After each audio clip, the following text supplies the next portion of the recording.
write each series out in full. So this is just testing, can you interpret sigma notation and basically write out the series that the sigma notation describes. So it's just equivalent ways of writing the same thing. So part A, we have the sum of I to the power 4 from I equals 1 to I equals 5. Right, so I'm just going to do that. So basically we're going to have 5 terms. So for I equals 1, 2, 3, 4, 5. This is just like a counter. And for this summation things, this will always be whole numbers. They'll always be integers. So all you've got to do is plug in the 5 values of I and just raise them to the power 4. So, and because it's a summation, you're not writing out a sequence with commas in between, you're writing out a series with plus signs in, because you're adding these things up. So the first term, with I equals 1, it's 1 to the power 4, so it's 1 to the power 4. Plus, because it's a series, I now equals 2, so it's 2 to the power 4, plus 3 to the power 4, plus 4 to the power 4, plus 5 to the power 4. And I know I'm finished because it told me to start at 1 and end at 5. This is your counter. Start here, end here. I was planning to evaluate those, but given that these last two are going to be quite large numbers, I'm just going to leave it like that. So the question is just asking, do you understand sigma notation, basically? So I don't really need you to prove that you can do these powers without a calculator right now.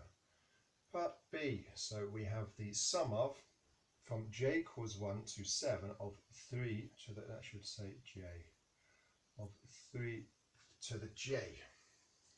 So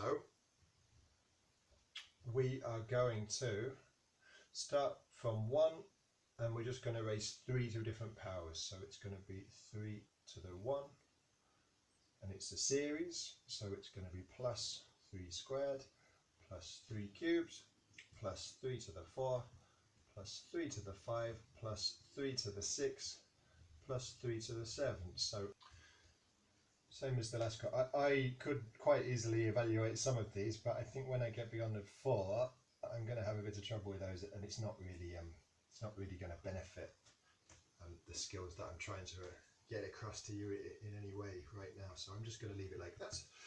Part C. So this is an interesting one.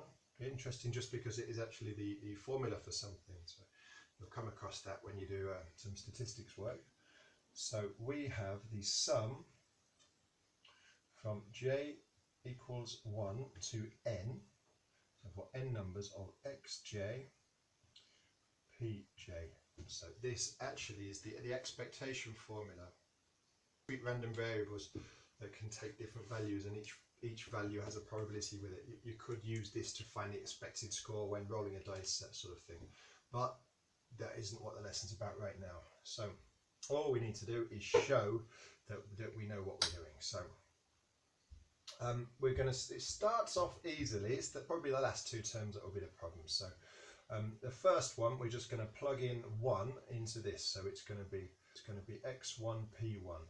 So what this means is the first x times, what it would mean, for discrete random variables, the x times the probability of x happening. But like I said, we're not doing that right now. So plus x2 p2 plus x3 p3 plus, and then this sequence or this series keeps going. And you really should be showing the last 2 terms. Now I would say the last term is easier than the second to last, so I'm just going to write that first. I'm going to write the second last in here. So the last term, well, j is going to be n, so it's going to be xn pn. So the one before that, you're going to shift everything back by 1. So you're just going to take 1 off those. So xn minus 1, pn minus 1. And that's all you need to do for that one.